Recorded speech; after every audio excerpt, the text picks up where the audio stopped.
ہے دریائے نیل، Nile river اس کو کہا جاتا ہے. یہ دنیا کی سب سے لمبی نہروں میں یعنی دریاؤں میں سے ہے. تو دریائے نیل کا مسئلہ کیا تھا وہ میں آپ کو بتاؤں. اسلام جب مصر میں داخل ہوا، حضرت عمرو بن عاص رضی اللہ تعالیٰ عنہ صحابی رسول، مصر فتح کیا، صحابہ وہاں داخل ہوئے، لوگ اسلام میں آئے، لیکن وہاں ایک بری رسم، برا رواج تھا. وہ کیا تھا؟ ایک پرمپرا لوگوں کی چلی ہوئی تھی جہالت کے زمانے میں کہ دریائے نیل ہر سال ایک موسم ایسا آتا تھا کہ وہ سوکھ جاتا تھا، پانی کم ہو جاتا تھا. اور ان کا عقیدہ یہ تھا مصریوں کا کہ اپنی 16-17 سال کی ایک جوان خوبصورت لڑکی کو دلہن بنا کر کے اس کا جلوس نکالتے اور دریائے نیل کے پاس لا کر کے اس کو ذبح کرتے اور اس کا خون دریائے نیل میں ڈالا جاتا، بلی چڑھانا جس کو کہتے. اور ایک لڑکی کو قربان کرتے تو پھر دریائے نیل کا پانی موجیں مارتا ہوا اوپر آ جاتا. یہ ہر سال ان کے ساتھ ہوتا تھا. ان کا عقیدہ بیٹھ گیا تھا کہ دریائے نیل کو ہر سال ایک بلی چڑھانی پڑتی ہے، ایک لڑکی کی قربانی دینی پڑتی. اب جب اسلام داخل ہوا تو اسلام اس چیز کی ہرگز اجازت نہیں دیتا. یہ ناجائز و حرام ہے. ایک قتل، اللہ تعالیٰ نے قرآن میں فرمایا نا حق کسی نے ایک کا قتل کیا تو اس نے پوری انسانیت کا قتل کیا ہے. حضرت عمرو بن عاص کے پاس لوگ آئے اور کہا کہ دریائے نیل سوکھ رہا ہے، پانی ختم ہونے کو ہے، کیا کیا جائے؟ آپ نے کہا تو اللہ کی مصلحت ہے، دریا سوکھے گا تو پانی بھی آ جائے گا. کہا نہیں، اس دریا کو ہر سال ایک جوان لڑکی کی قربانی دینی پڑتی ہے، تبھی وہ دریا پھر سے واپس پانی میں موجیں لاتا ہے. آپ نے کہا ایسے کیسے ہو سکتا ہے؟ کہا تاریخ ہے. سب یہی کہنے لگے اور اس کے بعد پانی کی قلت ہوتی گئی تو حضرت عمرو بن عاص گھبرا گئے کہ وہ گورنر ہیں وہاں پر، اب نئے گورنر ہیں، انہیں پورا ملک سنبھالنا ہے. لوگ جب پانی کی شدید قلت کا احساس کریں گے تو پھر کیا ہوگا؟ تو حضرت عمرو بن عاص نے خط لکھا. کس کو؟ حضرت عمر ابن خطاب رضی اللہ تعالیٰ عنہ، امیر المومنین، غلام مصطفیٰ، نبی کریم صلی اللہ علیہ وسلم کے اس سچے جانشین کو خط لکھا جب ان کا دور تھا. کہا کہ یہاں ایک ایسا مسئلہ ہے، دریائے نیل سوکھ جاتا ہے اور ہر سال یہ لوگ ایک 16-17 سال کی جوان لڑکی کی قربانی دیتے، پھر پانی موجیں مارتا ہوا اوپر آ جاتا ہے. اب اس سال کیا کیا جائے؟ ہماری حکومت ہے، اسلام آیا ہے امن و امان کے ساتھ. حضرت عمر بن خطاب کے پاس جب یہ خط پہنچا تو آپ نے جواب لکھا. جواب میں 2 خط لکھے. حضرت عمرو بن عاص سے کہا کہ تم جس طرح سے اسلام کو قائم کیے اسی طرح سے قائم رکھو، شریعت مصطفیٰ کا نفاذ ہر حال میں ضروری ہے، لوگوں کو نماز روزے کی تلقین کرتے رہو. اور ایک خط میں حضرت عمرو بن عاص کو مخاطب کر کے کہتے ہیں حضرت عمر، ایک خط یہ تو میں تم کو لکھ رہا ہوں اور ایک اور خط بھیج رہا ہوں جو دریائے نیل کے نام پر لکھ رہا ہوں. ہے کوئی دنیا میں جو کسی دریا کو بھی خط لکھتا ہو؟ یہ صرف میرے رسول کے غلاموں کا حال ہے. کہا ایک خط میں دریائے نیل کے نام پر لکھ رہا ہوں، یہ دریائے نیل کو دے دینا. اور دریائے نیل کو خط لکھا، بسم اللہ الرحمن الرحیم. اے دریائے نیل، عمر بن خطاب رسول اللہ کا غلام تجھ سے کہتا ہے اللہ کے حکم سے اگر تو بہتا ہے اے دریا تو عمر ابن خطاب کا حکم ہے کہ جیسا بہتا تھا ویسے رواں ہو جا، اور اگر اللہ کے حکم سے نہیں بہتا تو تیرے بوند ایک پانی کے قطرے کی بھی ہمیں کوئی ضرورت نہیں. یہ خط لکھ کر کے بند کر کے دے دیا. حضرت عمر بن عاص کے پاس 2 خط آئے، ایک خط ان کا تھا پڑھا اور کہا دوسرا خط دریائے نیل کا ہے. حضرت عمر بن عاص نے کہا دریائے نیل کے لیے ہم پر بھی خط آیا ہے. لے کر کے گئے اور دریائے نیل میں وہ خط ڈالا. جیسی ہی خط ڈالا روایتوں میں موجود ہے 16 گز پانی اوپر موجیں مارتا ہوا گیا. ان کے جو ہم غلام تھے خلق کے پیشوا رہے. کون نہیں مانتا ان کے حکم کو؟ کون ہے جو ان کے حکم کے خلاف جائے؟ دریا ہے. اسی لیے شاعر نے کہا تھا میرے عزیزوں، حضرت سعد بن ابی وقاص ایک اور صحابی ہیں، عشرہ مبشرہ میں سے، یہ عراق فتح کر کے داخل ہوئے تھے. 400 صحابہ ان کے ساتھ تھے. عراق کے بعد جب یہ آگے بڑھ رہے تھے، وہ مسلمان کیسے تھے جن کو اقبال نے کہا تھا تھمتا نہ تھا کسی سے سیل رواں ہمارا، باطل سے ڈرنے والے ہے آسمان نہیں ہے ہم، 100 بار کر چکا ہے تو امتحان ہمارا۔ یہ لوگ کہیں رکتے ہی نہیں تھے، ان کی کوئی سرحد ہی نہیں تھی۔ ایک علاقہ فتح ہو گیا تو بس کافی ہے نہیں، آگے بڑھنا ہے۔ حضرت سعد بن ابی وقاص جب عراق فتح کر چکے تو عراق سے متصل ایران بھی ہے، جس کو فارس کہا جاتا تھا پہلے۔ ایران اور عراق کے بیچ میں دریائے دجلہ ہے۔ اب جب عراق فتح ہو گیا، دریائے دجلہ ہے، دریائے فرات جو بھی دریا ہے اس کے بیچ میں، تو صحابہ نے کہا کہ ہم ادھر بھی جانا چاہتے ہیں، اس علاقے کو بھی فتح کریں، غلامی مصطفیٰ میں شامل کریں۔ جبکہ فارس کسرا کے پاور کے اندر میں تھا۔ کسرا اس وقت کے سپر پاور بادشاہ کا نام ہے، جیسے آج امریکہ، لوگوں کے دماغ کے حساب سے، ہمارے حساب سے نہیں، سپر پاور۔ میرے عزیزو، سعد بن ابی وقاص سے جب صحابہ نے کہا ادھر جانا ہے، کہا بیچ میں دریا ہے، کیسے جائیں گے؟ حضرت سعد بن ابی وقاص نے کہا تم میرے ساتھ چلو گے؟ صحابہ نے کہا کیسے؟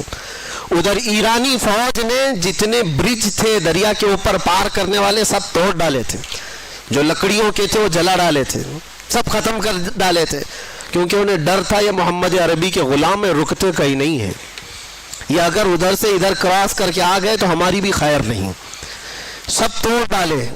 اس کے بعد وہ ایرانی فوج کی تاریخ بھی موجود ہے تاریخ طبری میں، وہ لوگ دیکھتے رہے تماشا کہ یہ 400 لوگ کیا کر پائیں گے دریائے بیچ میں۔ حضرت سعد بن ابی وقاص نے اپنے صحابہ سے کہا چلو، سب نے پوچھا نہیں کیسے جانا ہے، اپنے قائد، اپنے جو لیڈر تھے حضرت سعد بن ابی وقاص سپہ سالار، ان کے پیچھے چل پڑے۔ پھر کسی نے پوچھا کس راستے سے جا رہے؟ سعد بن ابی وقاص نے کہا دریا سے جائیں گے۔ اور کیسے جائیں گے؟ گھوڑوں پر بیٹھے ہوئے ہیں، دریا سے جانے کی بات کرتے ہیں، کیا تمہارا گھوڑا اتنی چھلانگ لگائے گا کہ اس دریا کو کراس کر جائے گا؟ سعد بن ابی وقاص نے کہا کوئی چھلانگ لگانے والا گھوڑا نہیں، چل کر کے ہی جائے گا۔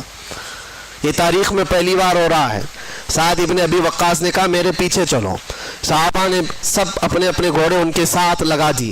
سعد بن ابی وقاص کا گھوڑا پہلی مرتبہ دریائے دجلہ پر پاؤں رکھتا ہے، آپ نے اللہ اکبر کہا، دوسرا پاؤں رکھتا ہے، آپ نے اللہ اکبر کہا۔ صحابہ نے دیکھا سعد بن ابی وقاص کا گھوڑا دریائے دجلہ پر چلتا ہوا جا رہا ہے، اس کے ٹاپ پر کوئی پانی کا نشان بھی نہیں ہے، ٹاپوں پر پانی تک بھی نہیں۔ تو سارے صحابہ پانی پر چلتے ہوئے چلے گئے۔ یہ تاریخ کی سچائیاں میں بتا رہا ہوں۔ ایرانی فوج اس وقت ملک فارس کی کسرا کی فوج یہ دیکھ کر کے کیا کہتی ہے جانتے ہو؟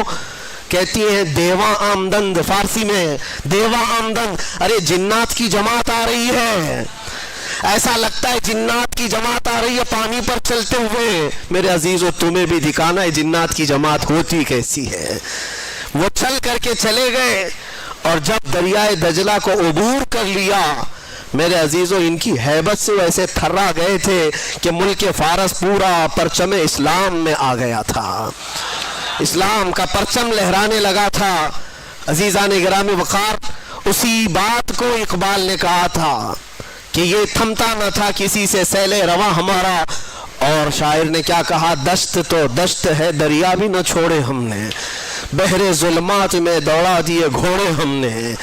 یہی واقعات تھے۔ لیکن مجھے بتاؤ، ایک دریائے نیل ہے، حکم مان رہا ہے عمر ابن خطاب کا، ایک دریائے دجلہ ہے، حکم مان رہا ہے سعد ابن ابی وقاص کا۔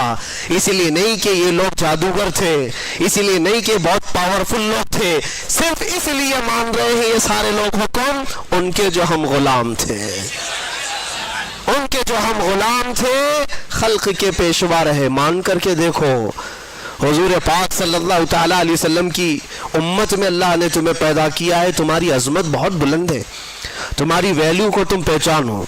ہاں ہمارے ساتھ چیلنجز ہیں، ہمارے ساتھ مقابلے ہوں گے، لیکن اللہ تبارک و تعالیٰ کی حمایت بھی ہوگی۔ میں آپ کو تحدیث نعمت کے طور پر کہتا ہوں، تحدیث نعمت کے طور پر، میں اپنی بڑائی کے لیے نہیں کہتا، آج اس لیے صرف اظہار کر رہا ہوں کہ میں